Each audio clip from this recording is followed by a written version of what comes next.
Ayan, good morning po sa ating lahat. Ayan, mag-almusal tayo. Ayan, matira tayong alimata sa gabi. Ayan po guys, ilinitin natin po. Ito ating pagkain ngayon. Ayan, punta tayo na ano. Ayan, gatas.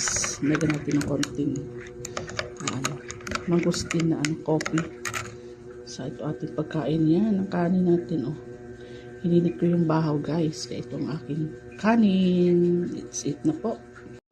Yan po ating pagkain. Ang saan ngayon guys. Pa tayo ng suka. Yan, may tayong suka. May sili na tayo. Para po isaw-saw sa ating alimasag. Para pukumpra niya yung kulit taba. Binabaran ko ng sili. Kaya manghang na po siya.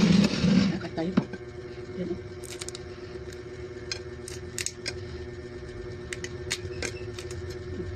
Ito natin. Yan.